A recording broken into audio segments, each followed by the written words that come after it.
Hello, everyone. This is Teebs with a solo review of Raw and SmackDown from February 4th and February 5th, respectively. And I'm just, I don't know why it says XSplit Broadcaster because I'm not using XSplit to broadcast this, but it doesn't matter.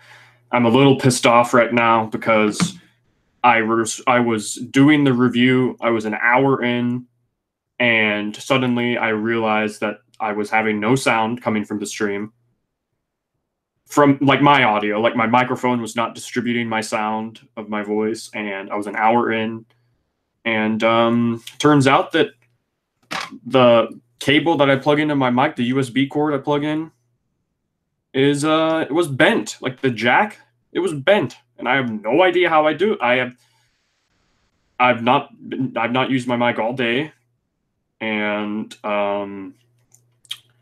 yeah, I have no idea how it happened. I guess it must have happened when I was adjusting my microphone. I must have just not paid attention and bent it. I have no idea how it happened. So yeah, I'm annoyed as hell right now that I just lost an hour's worth of content that I was doing, and I have to restart from the very beginning. I was pretty far in, and I went in depth on some things on Raw, so I'm honestly just going to kind of try and go really quickly through that. I'm not going to review the matches at all, probably. I'm just going to review what happened in like the finishes, and it sucks. I wish it wasn't like this, but yeah, it's another solo review for me this week. Eric is not here, and let's just dive right into it since it's already really late. I did not plan on this, so let's just dive into it. Excuse me. The show started with Becky Lynch and Stephanie McMahon in the ring, and Stephanie invited Becky to Raw for a face-off, so to say, and Becky's in the ring. Stephanie introduces her. Stephanie tells Becky, though, that she has to see a doctor, and Becky goes, "I'm fine. I don't need to see a doctor. I'm totally okay." And Stephanie then tells Becky, like, if you are not cleared by the WWE medical staff, you cannot compete.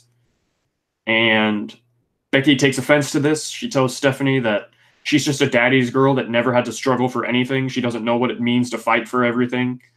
And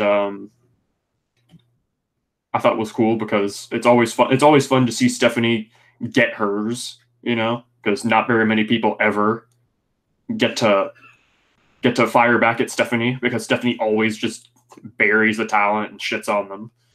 So there's a few people that can get away with that, like Roman Reigns or Cena, Triple H, of course, sometimes when they were feuding. But yeah, Becky fought back at her, and she says, I fought for WrestleMania, and there's nothing any McMahon or any stupid doctor can do about me being in the main event. And Stephanie says it's a liability for her to compete uncleared, which is funny because they still allow Nia Jax to compete, and she's a huge liability, but that's none of my business, I guess.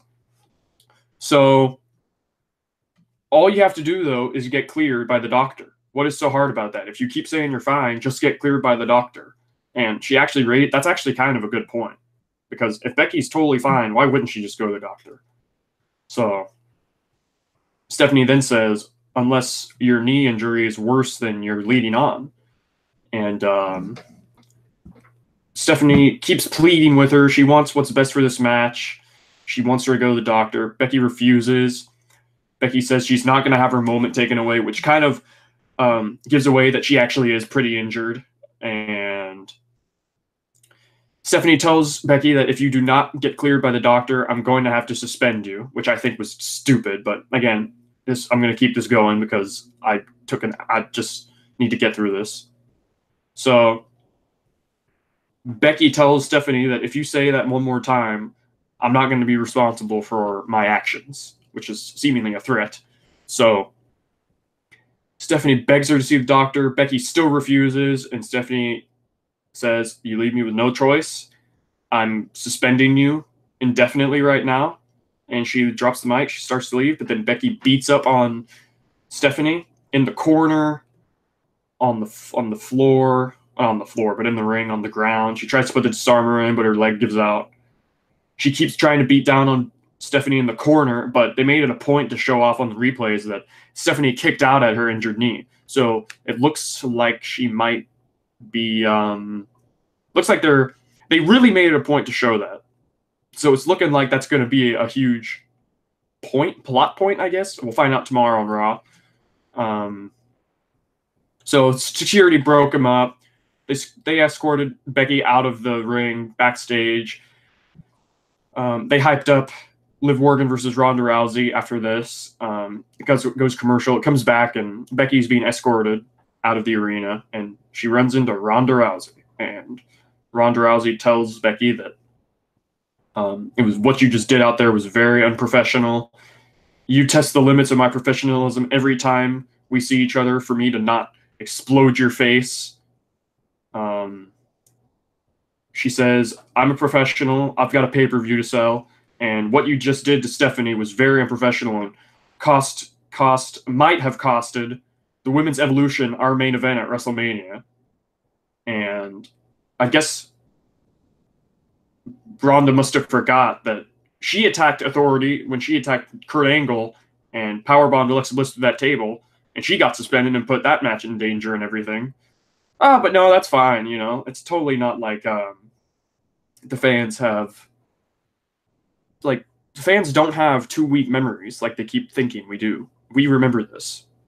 So Ronda tells her, you're unprofessional, you put our match in danger for getting suspended, despite the fact that Ronda attacked Stephanie after their Mania match, which she didn't need to do. So, yeah, I didn't like that. But all in all, I don't really like this injury angle. It's unnecessary. Everybody's already excited about this match. You don't need to tease us and act as if Becky might not be in it.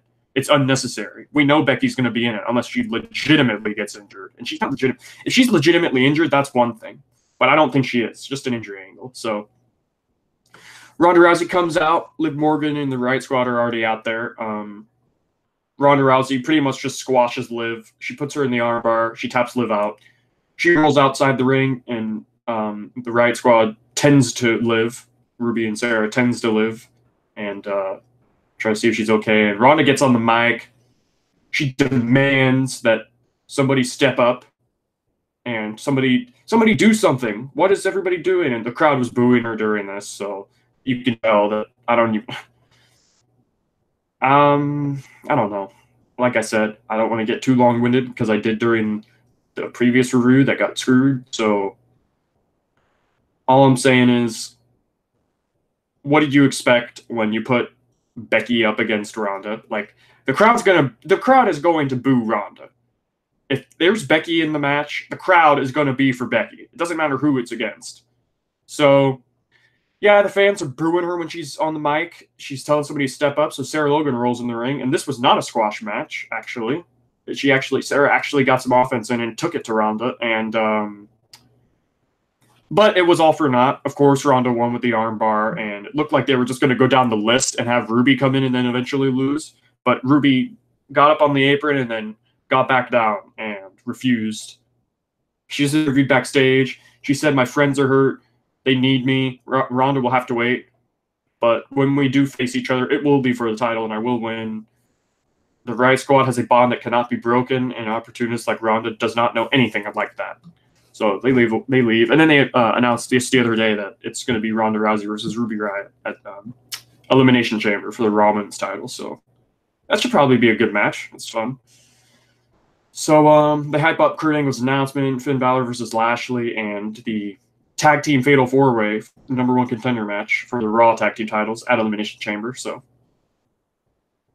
I'm going to skip a couple things that really don't mean much in the grand scheme of things just to go through this back to where I was.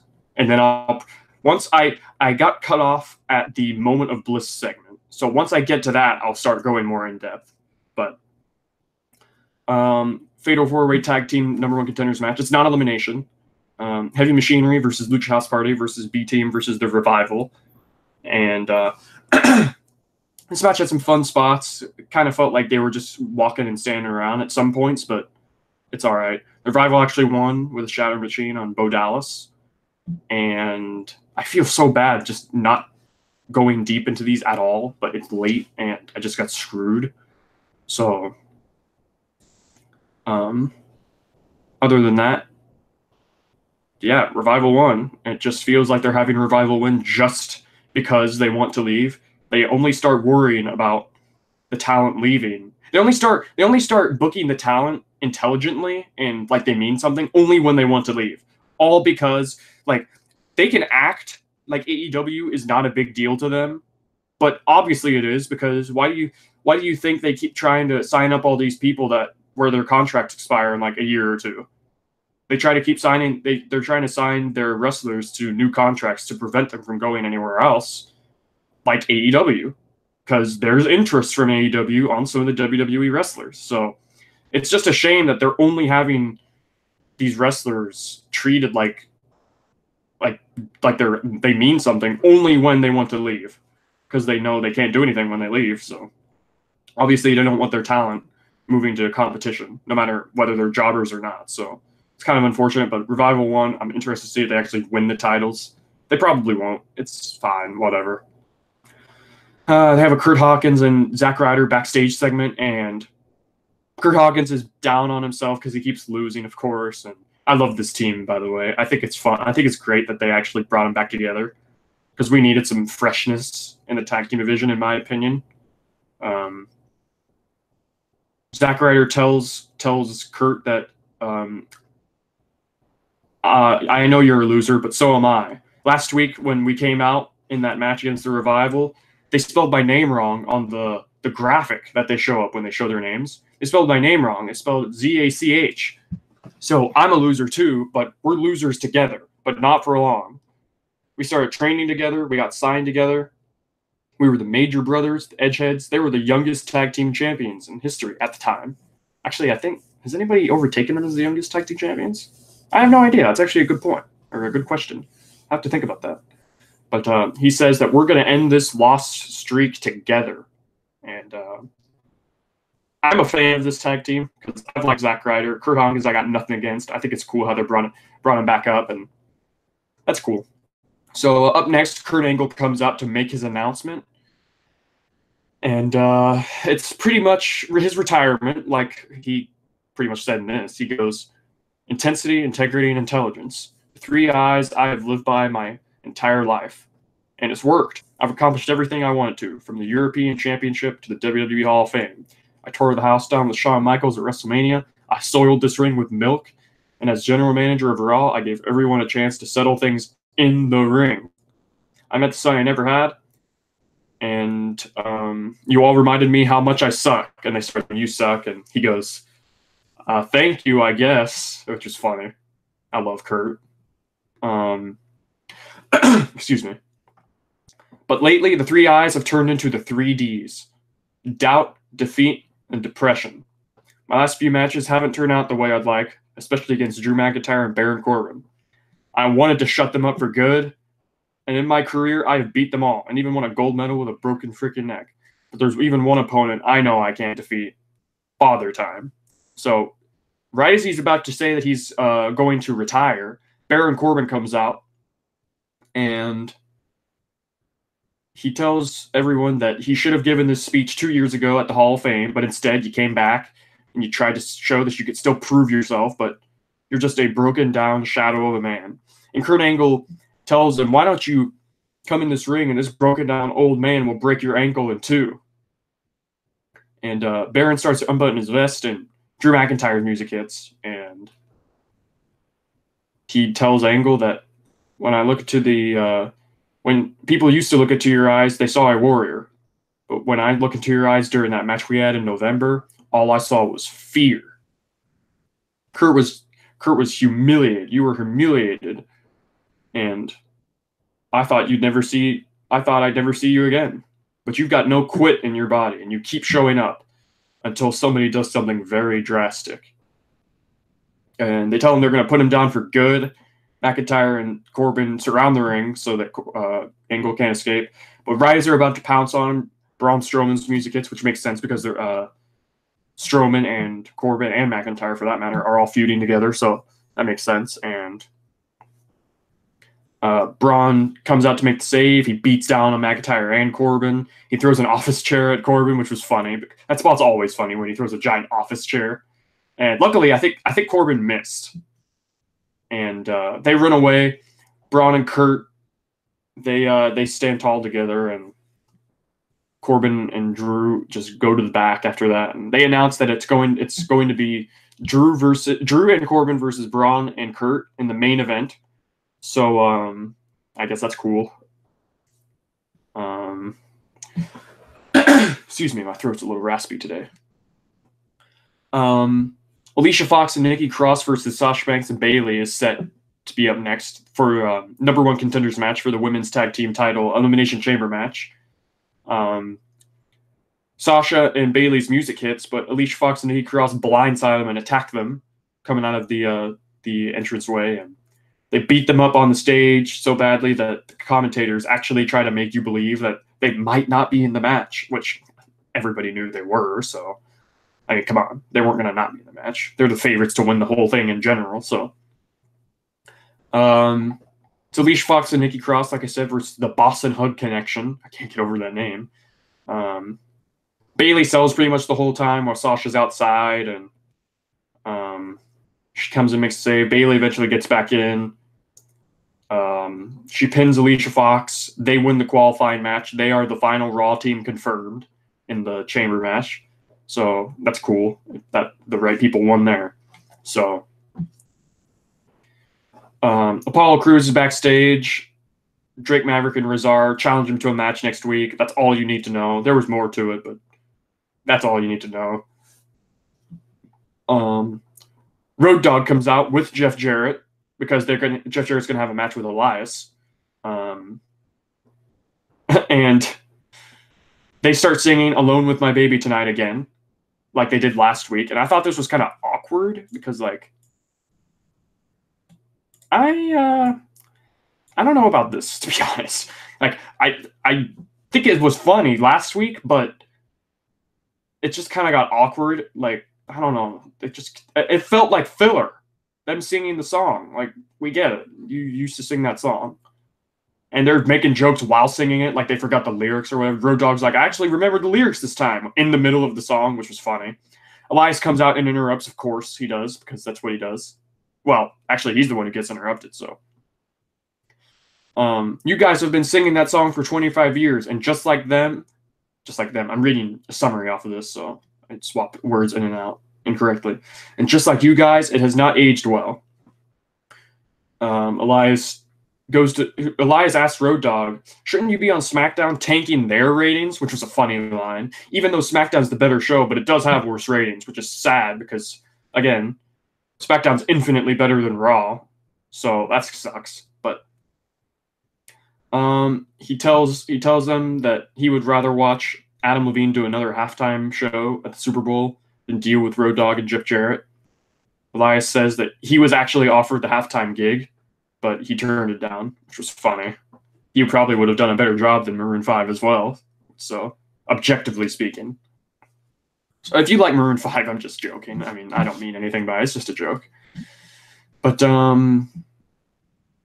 he says, I had a performance, but then I remembered how ungrateful you fans have become, and you can keep your pathetic nostalgia going, but it doesn't change how WWE stands for, and the crowd chants Walk with Elias, of course. So it's funny how the crowd still acknowledges that, even though Elias shits on them now, because he's heel again.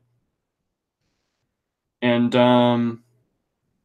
Jeff Jarrett tells him to get in the ring and bring it, and Road Dogg tells him to suck it, of course. He says, we've got 2 words for you, and the crowd goes, suck it. So Jeff Jarrett and Elias start fighting each other. They ring the bell.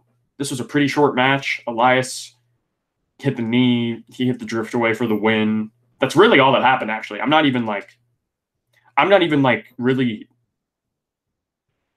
missing much. I said I was going to breeze through this, but that really was all the match. Jeff Jarrett started strong, but then Elias got the upper hand. And after the match,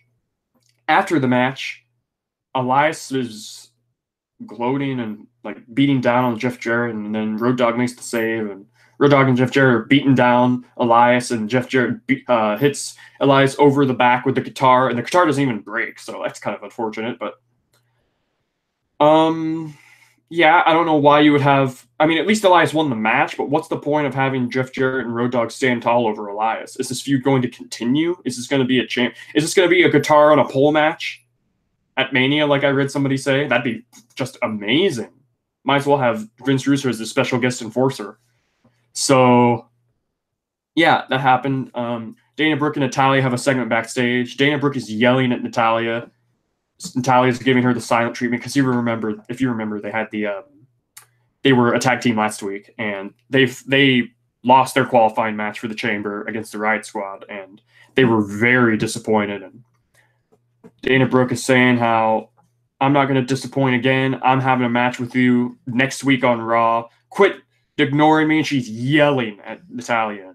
She walks away, and Natalya pulls her hair back after Dana Brooke walks away, and it turns out she was wearing AirPods. So she was listening to music, so she literally could not hear Dana, which I thought that was funny. So Dana thought she was getting the silent treatment, but Natalya was actually just listening to music, so that's funny. So I guess Natalya versus Dana is set for next week.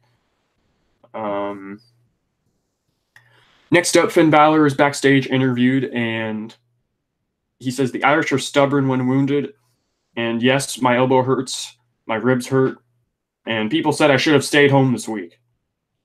But I took the best punishment, and I'm still standing.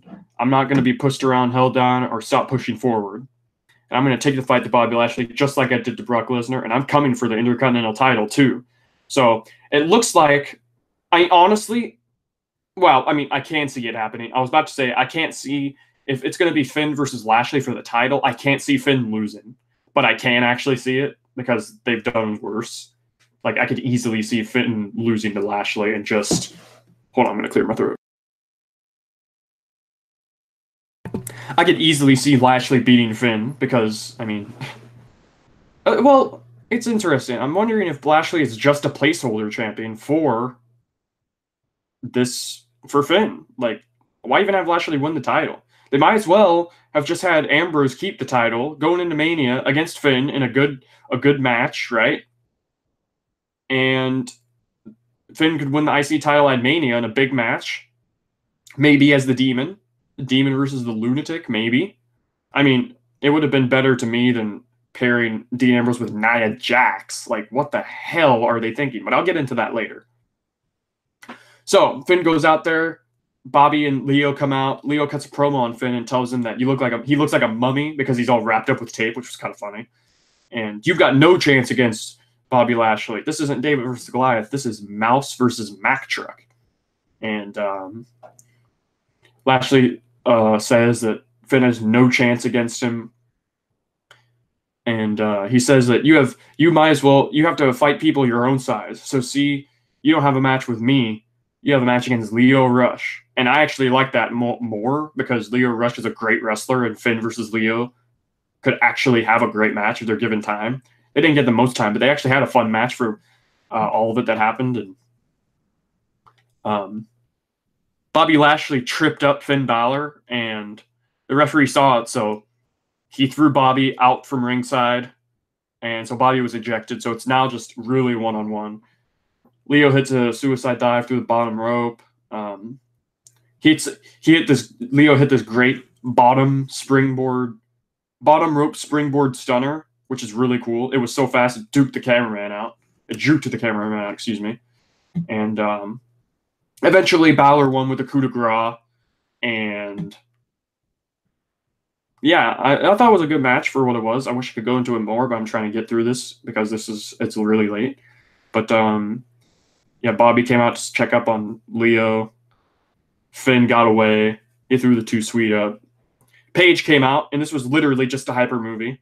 Like, she said nothing other than just a hyper movie. She was like, I have a movie coming out. It's called Fighting with My Family. Like, we don't know this. They show commercials of this every, commercial break. Every single time. And surprise, surprise, the trailer they showed was the exact commercial we've seen many times before. So that was filler, but it's to promote a movie. It's whatever. I'm interested to see how well that movie does. It's got Zelina Vega in it as well. Stephen Merchant directed it, I think, which was... I didn't know he was on that, so that's cool. And here, I'm fully caught up now. I'm at the Moment of Bliss segment. So now I'm going to try and take this actually like serious. Not I wasn't not taking it seriously last time, but you know what I mean. I'm gonna actually go into more detail on this segment because I have some things to say about it. And Alexa Bliss comes out, and well, right off the bat, my thoughts about A Moment of Bliss is it's dumb because what the hell's the point? Like, nobody really cares about Moment of Bliss, but I have to say that Alexa can get the most out of like nothing. Because really, during these segments, nobody really cares that much. Especially when you have Nia keep interrupting, but I'll get to that. I'll just review the segment. Alexa Bliss comes out and she introduces EC3 as her guest. So, hell of a call-up so far for EC3. Hasn't wrestled a damn match yet at the time of this segment. So, she puts him over and tells him that he's the top 1% and you're going to be your star. And she was like, and from what I've heard, you've got a very large, and you think she's going to say dick, but she's like, bank account. So there's them going on the pushing the envelope a little bit with Alexa again. So I guess, damn, EC3 better, or Buddy Murphy better watch out. EC3 is going to come after his girl, you know, as I'm stuttering wildly over here. So she asks, where are you going to be, Raw or SmackDown? Are you going to stay on Raw or stay on SmackDown? And keep in mind, EC3 has not said a single word yet since he got called up.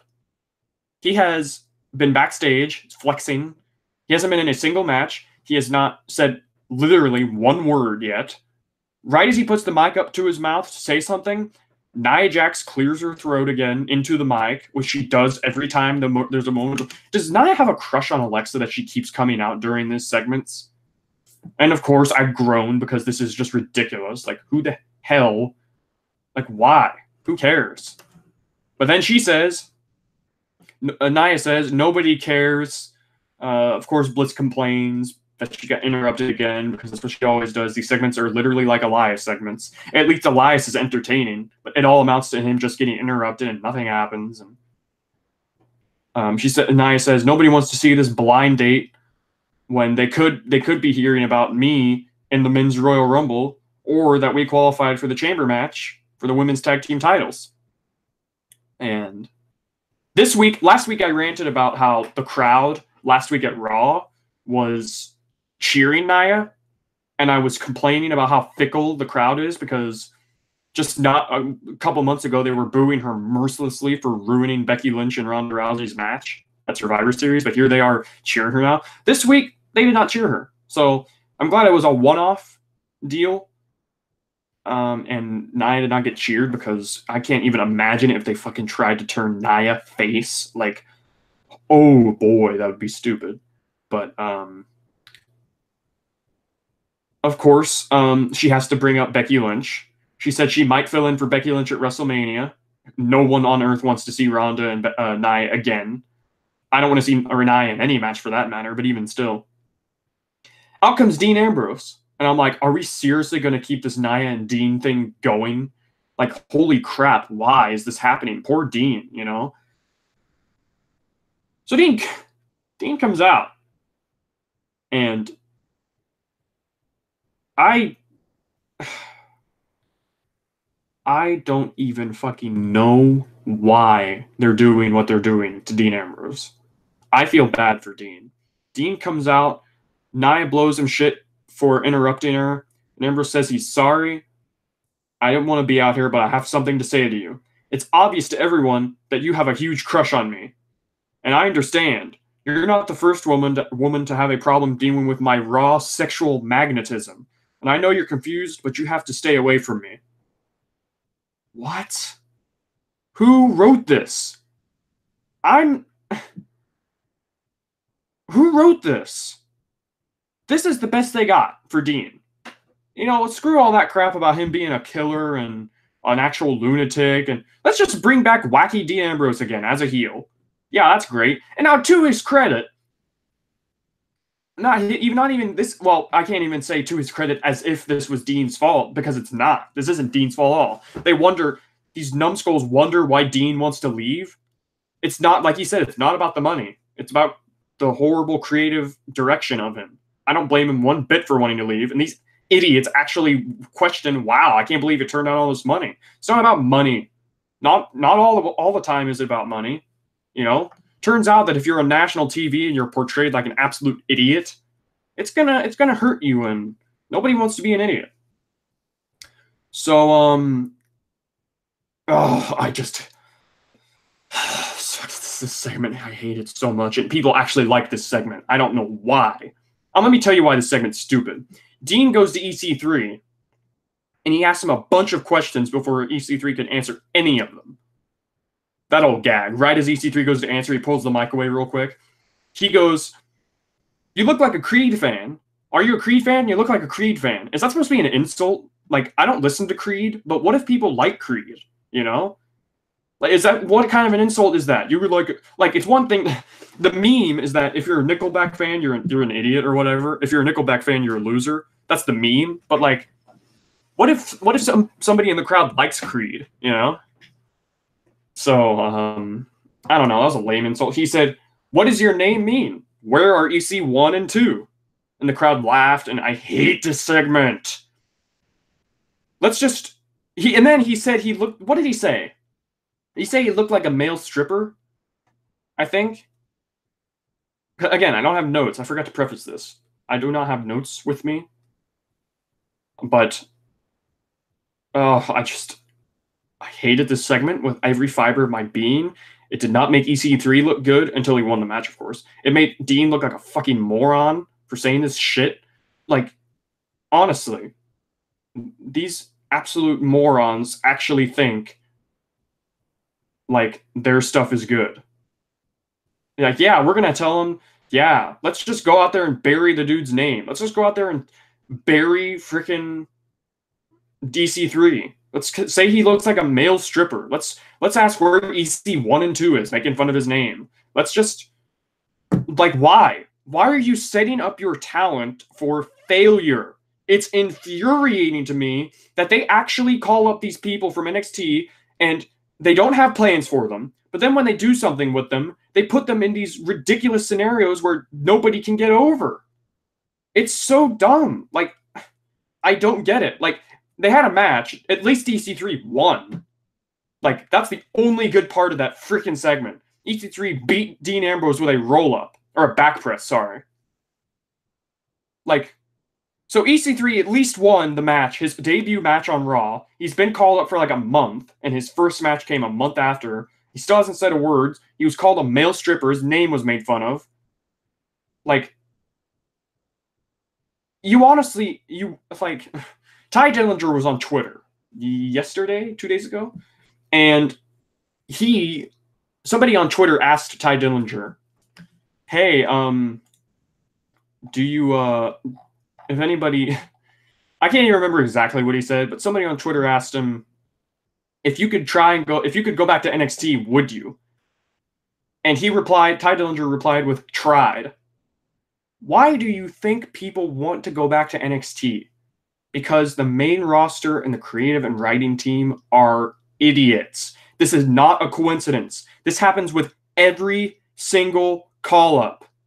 Every single call-up, this happens. It's not a coincidence. They don't watch NXT. They don't care about NXT. They just call people up and see, oh, well, let's just put them in this stupid scenario. I hated this segment. At least EC3 won. He went in the crowd and celebrated. I hope this doesn't hurt him. I hope people don't call him a male stripper again. This was retarded. It made Dean look like an idiot. I don't know. Why can't they just take the call-up seriously? Again, that's another call-up that they're already just messing up. Let's turn Nikki Cross heel. That's not stupid or anything. It's not like she's over with the crowd or anything. Let's bring EC3 up as a face. EC3 should not even be a face.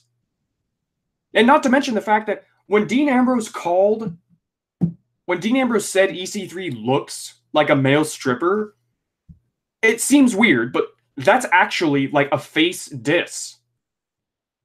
In a weird way, I know it sounds weird, but when a person calls somebody a you look like a male stripper, that's kind of like a face diss, because a heel dissing somebody is like, you say, "Oh, you're not as good as me. You're a loser. You're this. You're that." The heel tries to insult the face in a way that is not played for laughs. But when somebody insults somebody when it's played for laughs, that's a face thing. A face insults the heel in a way that gets laughs from the crowd. So they were sending me mixed signals here. Are they portraying Dean as the heel or the face here? Because he worked the match like a heel, but he just called a dude a male stripper, which is a face diss because it's played for laughs. A heel would, let me put it to you this way. It's a face diss because a heel would not try to get the crowd laughing and smiling. A heel tries to insult and not get them laughing and smiling. Now, that might happen anyways because, like, for instance, Kevin Owens and Sami Zayn, they get laughs all the time, but I mean, that's always going to happen with Kevin and Sami no matter what. But all I'm saying is a heel is not supposed to try and get laughs from the crowd. That's a face thing. So that's my reason as to why that's a face diss. So yeah, I hated this segment. It was dumb. EC3 at least won. Dean Ambrose is, oh yeah, and apparently at a house show on the 22nd in, wow, that's in fucking 11 days, isn't it? In 11 days, there's going to be a house show in, I can't remember where it is. I don't think it's Massachusetts. I don't know. Wisconsin? I don't know. There's a house show, and they're scheduling Dean Ambrose versus Nia Jax in an intergender special attraction match. An intergender special attraction match. Like, well, first of all, I guess WWE, when people say that Vince is in his own bubble and people within WWE are in their own bubble, with the exception of Triple H, of course, because he keeps up with everything, but you gotta say, like, yeah, he's in his bubble, because intergender matches are very common in wrestling now. They say special attraction as if it's like a circus act or something. Whoa, it's a special attraction match. This never happens. Well, it might not happen in WWE much, but like, it's not uncommon, is what I'm trying to say. That being said, that's a stupid idea. They're treating Dean Ambrose like he freaking runs the Ferris wheel at the county fair. It's dumb. Poor Dean Ambrose. So yeah, we get another Mojo Rawley segment backstage, talking into the mirror, laughing and yelling at himself in the mirror. And I'm glad at least Mojo looks, I don't know, serious. I didn't like his whole happy look, even though when he was a heel, he still had that look. And I don't know, we'll see. Maybe Mojo is real good now. And yeah, I never really had much of a problem with Mojo Rawley. I wasn't ever intrigued by him, but we'll see what happens. I'm open to it. So main event time: Baron Corbin and Drew McIntyre versus Braun Strowman and Kurt Angle. Excuse me. And this match starts off with Kurt Angle taking the offense, of course, like he is, because he's old and he's out of no, he's not. I don't even think Kurt Angle's out of shape. He looks great. He's all muscled up. He's the one taking the beating by Drew and Corbin. But eventually, he powers his way through everything. He German suplexes Drew. Eventually, Braun Strowman comes in and gets the hot tag, and this match devolves, though, because Kurt Angle eventually makes his way back into the ring and hits German suplexes on both Drew and Corbin. He runs wild on everyone. He actually angle slams Corbin. McIntyre makes the save. Braun runs Drew down, and it's chaos in the ring. And the referee throws the match out because Strowman's in the ring for too long as the illegal man, beating everyone up. And at first, I thought, well, why the hell did they throw this out? How many tag team matches have we seen where everyone is fighting everyone at the same time, right? Like, if you watched Halftime Heat, the NXT six-man tag during the halftime show of the Super Bowl with Ricochet, Velveteen Dream, and Aleister Black versus Tommaso Ciampa, Johnny Gargano, and Adam Cole, that match was literally just everyone facing each other in the ring at the same time, but they didn't throw that out. But the Revival got into arguments, especially Scott Dawson, got into discussions with fans on Twitter about what the rules of tag team wrestling are, and they said the match being called off was correct. And he's right. The match being called off actually is correct, because you cannot beat down on a dude in the ring for more than 5 seconds. It was actually officiated correctly. It's just that people think it's incorrectly officiated because you never see that called. Well, you see it called, but most times they are lenient and they let the wrestlers just battle each other nonstop in the ring, whether they're the legal man or not. So, yeah, the match was thrown out. So Baron Corbin and Drew McIntyre won via DQ. So I guess for the record, Corbin and Drew beat Angle and Strowman, but they'll be boasting about how they won. But after the match, Braun Strowman went outside the ring, went after Corbin and Drew. Drew put him up on the barricade, and Claymore kicked him into the crowd. So they went and got the steel steps. They threw it in the ring. They were about to destroy Kurt with the steel steps. But then Braun eventually makes the save. He destroys both of them, and he chokeslams both of them onto the steel steps. And Kurt Angle and Braun Strowman stood tall together at the end of the show. And that was Raw. And I was kind of annoyed at this show because it was just annoying with just a lot of things were annoying. No continuity on the show, contradictions left and right. They told Finn Balor that he should stay home, which is kind of them telling him that he's not clear, but he just decided to wrestle anyways. But no, Becky, if she refuses to go to the docks, then she is suspended. So it's just infuriatingly contradictory, this show. Now we're going to go on to SmackDown. And I thought this was a better show. I actually enjoyed SmackDown, as always. Like, I always enjoy SmackDown because it's better than Raw. So up next, like I said, we have SmackDown. And Charlotte comes out, and she cuts a promo on Becky, telling her that her arrogance got the better of her on Raw last night. And I hope she's thinking more clearly today and goes to see the doctor, and that she does her rehab so she can be healthy for WrestleMania. And then Charlotte goes, but I know someone who's 100% healthy and would love to face Ronda at WrestleMania. And Charlotte herself points at the WrestleMania sign, and the crowd boos. And that tweet on Twitter that WWE made, that they keep they do updates of the show and everything on the WWE Twitter page. Like, all the replies were, nope, don't want it. Please don't do this. Nobody wants Charlotte to be in this match. It's not even anything against Charlotte, but, like, nobody wants Charlotte in this match. Like, if they put Charlotte in this match, which they're probably going to do, I mean, I don't want to say it shows that they don't listen to the fans, because them pushing Lynch like they are in the first place shows that they listen to the fans. But it does show a little bit that they don't want to do what the fans want to do to a T, which I agree with to an extent, because if you just do what every fan wants, like, down to a T, then that leads to a slippery slope, because then that gets hard to work out and everything. But yeah, she points to the sign. Nobody wants Charlotte to be in the match, but Becky is in the crowd, and she comes down through the crowd. And Charlotte tells security to make sure she has a ticket for the show.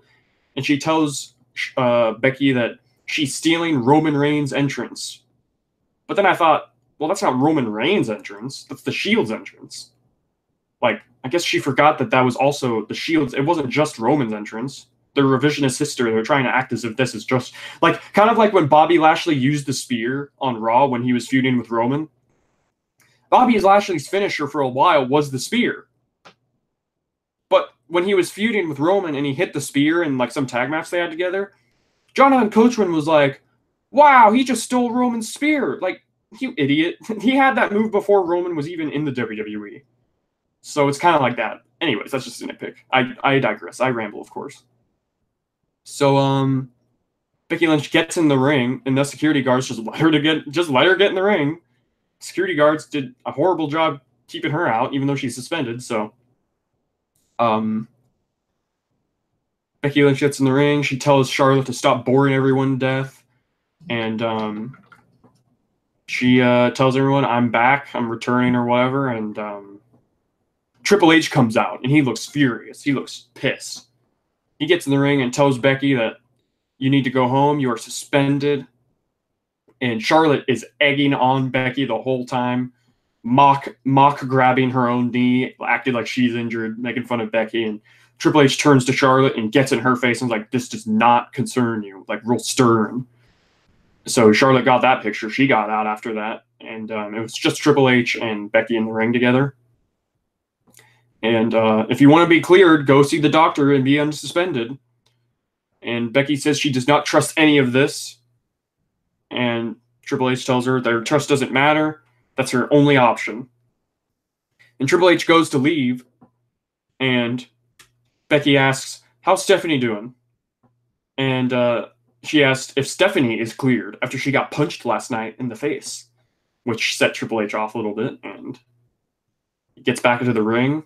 And he goes, I see it now. I used to buy into all this the man crap, but the truth is, you're not the man at all. That's a lie, and you're just a self-destructor afraid of failure. You're looking to be a martyr. You're looking to find a way out of the whole thing. When you scratched and clawed your way to the Survivor Series match against Ronda Rousey, you came to Raw looking for a way out, and you got it, didn't you? You knew that was a suicide mission, but you did it anyway. And when you complained about being in medical prison, you scratched and clawed your way to WrestleMania, and here we are again, with a convenient excuse, looking for a way out, when the truth is, you're just afraid. You're scared of what the doctor might say, but I don't think you're even injured right now. I think you're afraid of them telling you that you are okay. I think you're afraid of Ronda. You're afraid of the doctors telling you that you can compete at WrestleMania. If you can fight Ronda Rousey at WrestleMania, Ronda will expose you as the fraud that you are. And he goes along these lines and says, you're afraid that on the grandest stage of them all, Ronda will prove to everyone that you fear her. And Triple H says, tell me that I'm wrong. Prove to me that I'm wrong. And Becky gets fed up with this and punches Triple H in the face. Not punches, slaps, sorry. Punches. That would be funny. Becky Lynch slaps Triple H dead in the face. And they stare at each other with a mean look. And she gets right in his face. And Becky goes through the crowd and she just leaves. She drops the mic and leaves through the crowd. And that was that. That segment was way more enjoyable to me than the Stephanie one because I still don't like the thought of the injury angle. Everybody already wants to see this. If you can't build this feud without doing some hokey BS about her being injured, like, that's dumb. Seriously, you can't build this feud without Becky being there most times if she's going to be injured. She can't wrestle if there's doing an injury angle, So, yeah, whatever. I'll see. I'm open to it because I'm invested, of course. But up next, we got Rusev and Shinsuke Nakamura versus The Club, because if you remember last week on SmackDown, Rusev and Nakamura banded together and beat down on R-Truth after R-Truth won the U.S. title. So The Club challenged him to a match last week, so here we are. Excuse me. Match starts. It was an enjoyable match, I thought. I liked The Club a lot, and Rusev and Nakamura are obviously good. And it was fun to see Carl Anderson and Shinsuke Nakamura in the ring together again because they had some matches in New Japan, and it was just cool to see. Carl Anderson looked good in this match, I thought, and freaking, they did this one kick. The finish was Carl Anderson went for a running knee on Shinsuke, and Shinsuke sold this awesomely. He said he hit this knee great.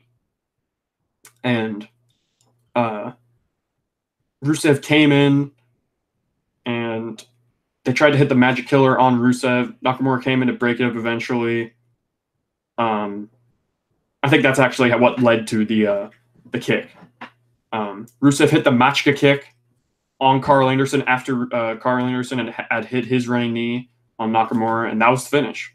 So Rusev and Shinsuke won. I'm kind of sad that the club is just losing again.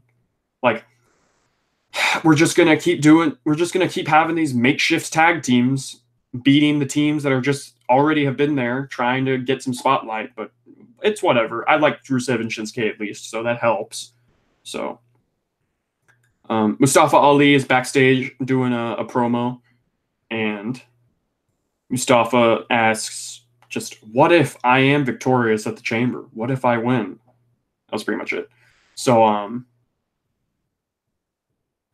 oh yeah. Oh, by the way, they showed that next week, they're going to have Miz TV with the Usos on, because the Usos are the #1 contenders for the SmackDown Tag Team titles at the Chamber. So they're going to have a Miz TV segment.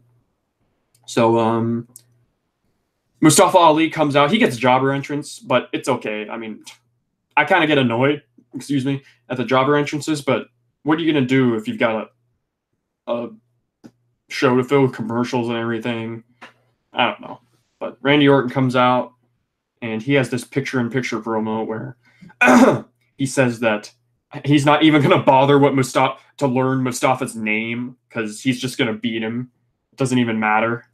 So Mustafa versus Randy was actually a good match. I like this match. I was excited for this match when they announced it. It was fun.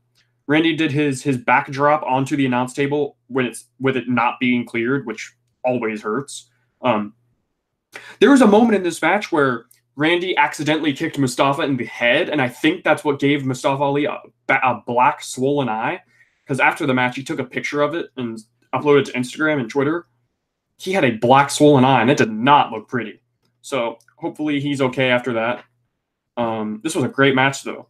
He hit a big superplex onto Mustafa from the very top rope, which always looks great when Randy does it. They start brawling outside. Mustafa jumps over the announce table onto Randy, who's behind it. Starts brawling him. Mustafa hits a rolling through the ropes X Factor onto Randy. And the finish of the Mustafa went up to the top to hit that spinning tornado DDT. So he baited out an attempt from an RKO. He faked Randy out because he went for the jump, and Randy went for the RKO, but he stayed on the turnbuckle, so he baited Randy, and then he hit the tornado DDT. He totally baited him. It was a great spot, I thought. It was great. So Mustafa sets up for the 054, the reverse 450 splash, and Randy, he's up on the top rope, and Randy pulls his leg off the top and then hits an RKO catching him out of the air, and that's the finish. And I thought that was a great finish. I thought it was a really good match. Mustafa looked good. Losing to Randy isn't going to hurt him, because it was a great match where he went toe-to-toe with him. So, yeah, it was a good match. And then out of nowhere, Samoa Joe comes out and puts a coquina clutch on Randy Orton, and he leaves. He made a statement on Randy, so he left after that. Samoa Joe looked strong there, I guess. So, backstage, Samoa Joe cuts a promo talking about how physics work a little different for me, with each action having an equal and overwhelming reaction, and the ends will justify the means when I raise the WWE Championship in the air at the Elimination Chamber. So they go in the ring, and Daniel Bryan's out there. So he got a jobber entrance too, but it's fine. It's whatever, because they showed him backstage, so it's fine. It's not a big deal. So Daniel Bryan gets on the mic, and they're in Seattle. Oh, wait, they didn't give him a jobber entrance. I forgot that he came out during Joe leaving. So yeah. So they're in Seattle. The crowd is going crazy for Daniel Bryan. This crowd loves Daniel because he's like, he's preaching to the choir when he's in Seattle talking about the environment and veganism and all that stuff. So he's getting cheered hard. He's smiling. He's a star. And he said, I finally get to talk to people who understand what I'm trying to do here. The great people of the state of Washington are intelligent and realize that we need change. Unfortunately, as WWE champion, I speak to a global audience, and these people don't understand that their crass, selfish behaviors just destroy their minds, fatten their bodies, and they're just trying to get that little dopamine rush to get to the next hump. So, you see that I'm fighting an uphill battle, and that's exactly why I created this new title, a symbol for people to rally and get behind. The old title was a symbol of excellence and of excess. And this title is not only a symbol of excellence, but for change as well. But these people are threatened by that change. And Rowan, I just love how Rowan is just standing there, like, taking this all in.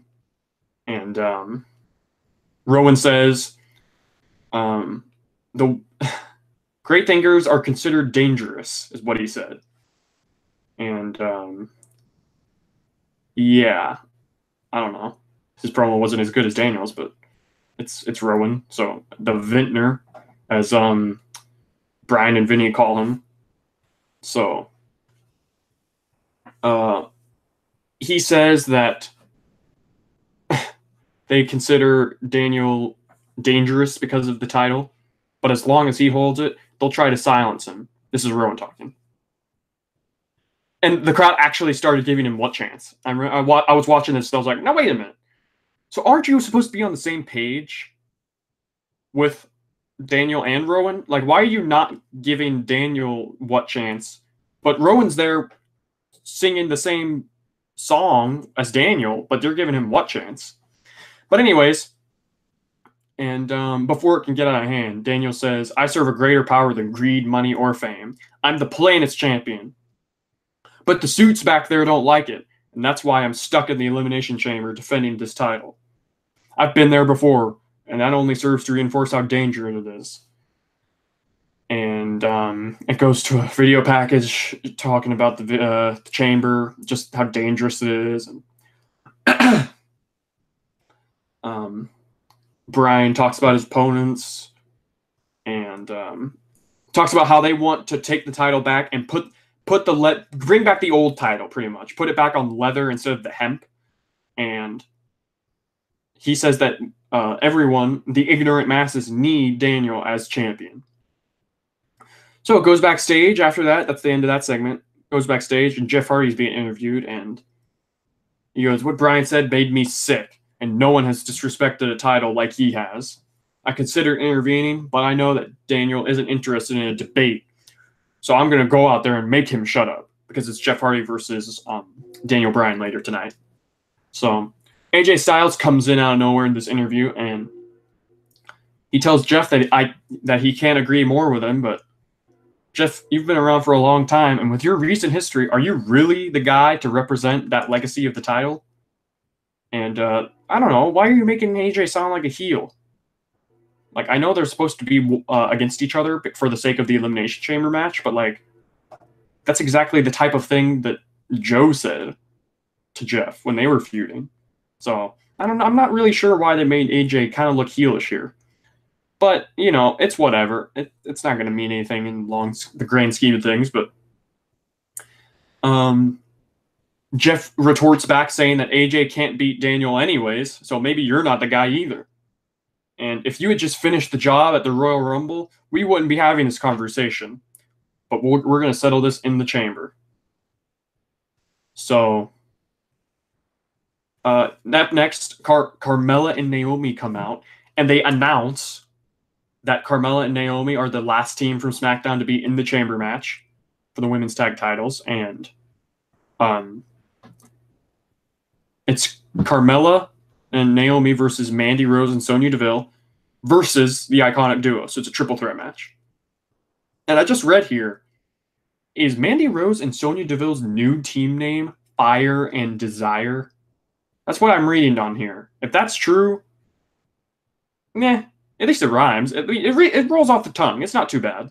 I'm kind of, at first I was going to shit on it, but honestly, it's not too bad. It's not that bad. So, yeah, Naomi hit some good kicks on Sonya Deville. She hits a huge springboard kick on Sonya from the second rope, like kind of like the disaster kick that Cody Rhodes does. Start out, it's kind of just a match. And on commentary, they were going on and on about how Naomi has not ever beat Mandy in this feud that they've been doing. So, so as this is happening, Naomi is running wild on Sonya and Mandy, and it's looking like she's finally going to get it going, like she's finally going to pin Mandy. And Naomi and Mandy are finally in the ring together because Mandy was dodging Naomi the whole match, and she pulls Mandy in. She beats up on her a little bit, and one of the Iconics, who was it? It was Peyton, I think. Peyton comes up and she trips her up or something when she goes in and like distracts Naomi or something like that. But then Naomi fought her off. But then Mandy came out of nowhere and she hit her finish on her, which is an Angel's Wings, or as they call it for Tommaso Ciampa, the fairy tale ending, which I'm not a fan of that name at all. Why can't you just keep it as the Angel's Wings, you know? So yeah, Mandy hits the Angel's Wings on Naomi and pins her. So Corey Graves, of course, had a chub during that whole match when Mandy was winning. And I'm about sick and damn tired of Corey Graves having a hard-on during Mandy Rose matches. And can I say something about Corey Graves? I am not going to sit here and tell anybody that Corey Graves is a bad commentator. Because Corey Graves is not a bad commentator. Corey Graves is actually a pretty good commentator. However, I have to say, he's definitely turned, like, it's just kind of like, I don't even know how to describe it. It's honestly another case of an NXT person coming up to the main roster and then being a shell of what they used to be. I don't think he made a tweet. I'm only saying this because Corey Graves made a tweet talking about how he's bad at his job, quote unquote. In fact, I could just try and pull it up because I want to get it exactly right. Because I have a point to make about this. Because I'm getting a little tired. He goes, here's your quote unquote meta tweet of the week. I'm quote unquote bad at my job, but you guys are pissed off. And I just rubbed me the wrong way because I don't think there's one person on the entire earth that has said Corey Graves is bad at his job. I haven't. I've said Corey Graves is probably the best commentator out of the whole bunch of them, Raw or SmackDown. But I don't think there's a soul on the planet that can watch Raw and SmackDown to an extent. SmackDown commentary is much better than Raw. There's no question about that. But I don't think there's anybody who can watch Raw and not be just annoyed and distracted with the commentary. Every week when I watch Raw, the commentary is so distracting.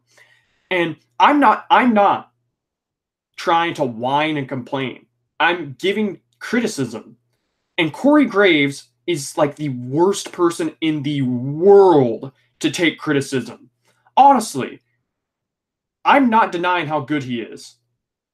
But he's so bad at taking any form of criticism. Like, if you try to criticize anything about the show or the commentary or anything, he takes it personally. And I have prefaced many times on Twitter and on this show that I actually don't blame the talent that much. I blame the people telling them what to do. But the moment you try and say, it's funny. If you point out on Twitter or whatever that the people are in the commentators' ears telling them stuff to say, which is true, that's common knowledge. That is literally common knowledge, that there are people, whether it be Vince or producers or whatever, they are in the commentator's ears telling them what to say. And he can play dumb all he wants and act like that's not true, like he has. It's true. You ask literally every commentator from the past, Taz, Michael Cole, Jim Ross, Jerry Lawler, who was Booker T. You ask any one of them, and they will tell you, yeah, they're telling us stuff to say and do. I'm not an idiot, Corey. And neither are you. But I know you're trying to, maybe he's just trying to keep kayfabe alive. I don't fucking know. But I'm a little annoyed with Corey Graves acting like such a douche to the fans. Like, we're not stupid. We're not stupid, Corey. We get it. We get it. You're good at your job. Nobody's ever said you're bad, but you're fucking annoying to listen to on Raw every week, as is Michael Cole and as is Renee. And I like them all. This is not a personal attack. This is not a I preface this so much, and I cannot stress enough. This is not a personal attack.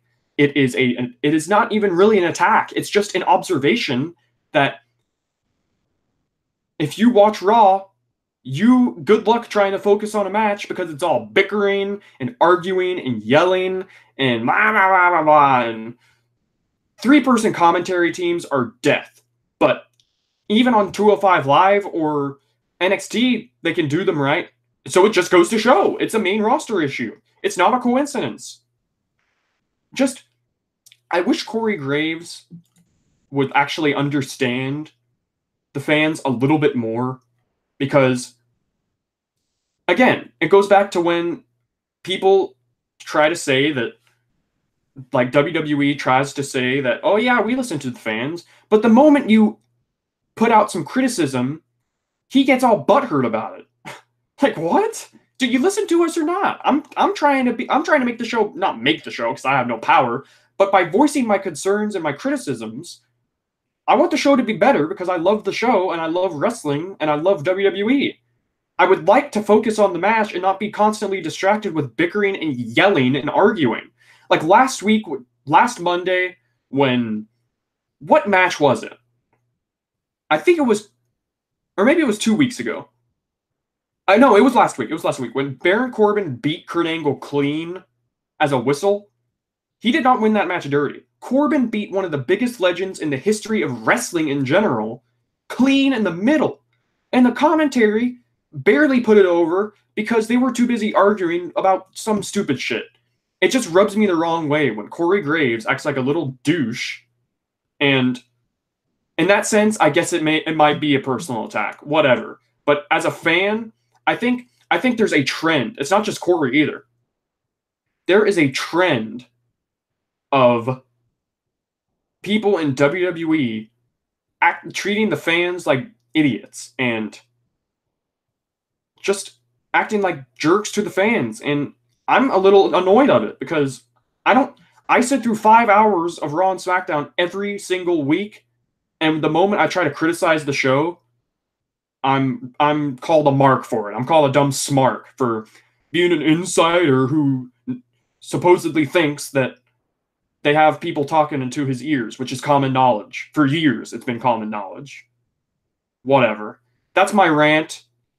I've got nothing against Corey Graves as a person, but I'm just a little annoyed with the fact that any freaking time he tries to he can't even take criticism is all I'm saying. He can't take criticism. That's all I'm saying. So, yeah. I just noticed that our friend Don is in the chat. I don't know when that message was. It won't tell me when the message was, but oh yeah, it does.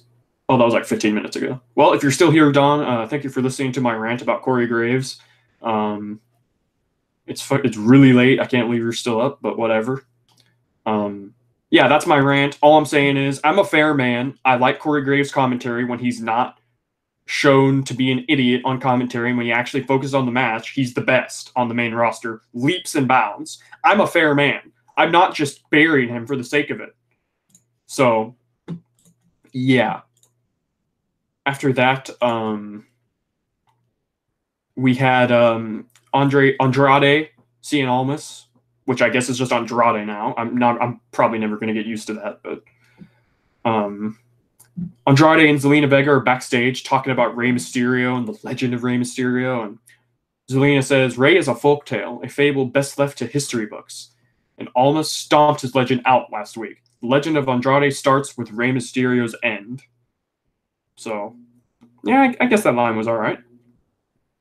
So, after that, it's main event time. It's Daniel Bryan versus Jeff Hardy in a match, and this match was all right, I thought.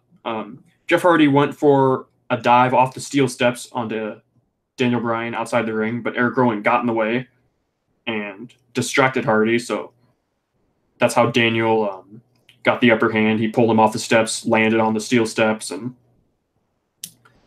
Jeff Hardy did a big dive off the apron onto Daniel, and I think that's actually what led to the Daniel getting the upper hand. So, Daniel's got him in some holds, and Jeff starts to mount his comeback. And oh yeah, that dive off the apron was what led to the finish. Actually, he threw him in the ring. He took his shirt off. Jeff went up top to the top rope, so it looks like he's going to try and hit the swanton. Daniel Bryan rolled away. Jeff dropped down. Daniel drop toe hold Jeff into the ropes. He kicked the rope into his face, which probably actually does really hurt because those ropes are harder than people think they are. Like, if you don't know how to hit the ropes, they can bruise you badly. You got to know how to do it. So that probably does hurt if it's done botchedly. Botchedly, is that even a word? I don't know. But he goes for a cover. He gets two. Jeff hits the twist of fate. He went for the swanton, but then Eric Rowan interfered before he could hit the swanton. So Jeff Hardy wins by disqualification. Eric Rowan beats up Jeff Hardy. He throws him into Daniel's knee, and then he hits the I'm stuttering because it's late. Hits the label lock on. He's got Jeff in the label lock. And then out of nowhere, Samoa Joe comes out and throws Eric Rowan into the steel steps. He goes into the ring and grabs Daniel Bryan and puts him in the coquina clutch. So they really made Samoa Joe look good in this. So then Randy Orton comes down to hurt Joe because, of course, he hurt Randy earlier after his match. So they're brawling. Mustafa Ali comes out of nowhere, hits a missile drop kick off the top, and Rowan is outside the ring. Mustafa goes for a suicide dive, and Rowan catches him, and Rowan caught him in this suicide dive, and he palmed Mustafa Ali by the head with a claw, lifted him up, and hit a slam onto the table, like a choke slam, but grabbing him by the head, which looked awesome. A claw slam, as this summary reads.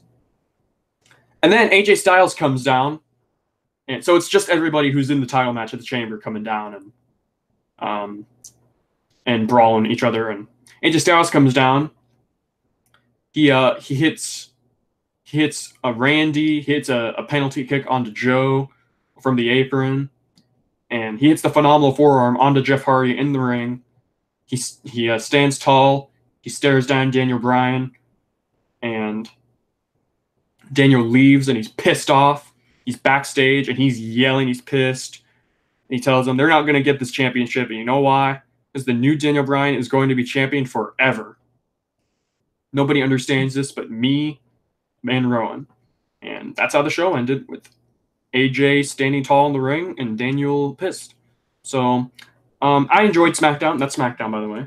I enjoyed SmackDown. I thought it was fun. It was more enjoyable than Raw, that's for sure. And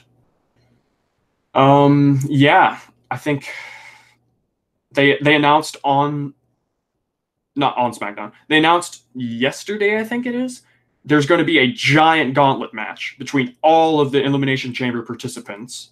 Daniel Bryan, Mustafa Ali, AJ Styles, Jeff Hardy, Randy Orton, and Samoa Joe. So, yeah. And we all know what happened the last time we had a great gauntlet match. That was the Raw. And it was Elimination Chamber, too. It was for Raw. It was Seth Rollins, John Cena, Elias, Roman Reigns, Braun Strowman, and was there somebody else? Finn Balor and The Miz. That's right, because it was a 7-man. It was a 7-man Elimination Chamber. That's right. And that's the one where Seth Rollins beat Roman Reigns and John Cena clean twice in a row. And that Seth Rollins John Cena match was awesome. Legitimately, in my opinion, if that John Cena and Seth Rollins match was standalone, it was legit one of the matches of the year for WWE, at least in my opinion. But so yeah, I'm excited for this gauntlet match. It's probably going to be the whole show because the Raw gauntlet, and I know there was more people in that one than the SmackDown one, but the Raw gauntlet match was 1 hour and 10 minutes long, which is the longest Raw match in history. In fact, I think it might be the longest match in history in WWE ever. No, that's probably not true, but it's the longest Raw match in history. That's true. So, yeah, I'm excited for that gauntlet match a lot. Lots of star power in that match too. So all those matches, the scenarios that could happen, you can have Mustafa versus AJ, you can have Joe versus Daniel, which would be great. Randy versus AJ. Yeah, it's going to be, I'm excited. I'm really excited for it. So, yep, that's my review, solo review. Again, I said it last week, but hopefully Eric can come back and watch Raw and SmackDown this week and do the review with me. So, yeah, that's, it's really late. I'm kind of tired. My throat hurts. Had to restart the entire review an hour in because of my mic being messed up. But, yeah, I got it now. Everything's working. And, yeah, that's it. So, thank you for watching. I forgot to link my social media and stuff in the description, but I'll do that. So, yeah, thank you for watching, everyone. I'll see you next weekend, probably. Saturday or Sundays are days that we record. So, thank you for watching again, and I'll see you next time.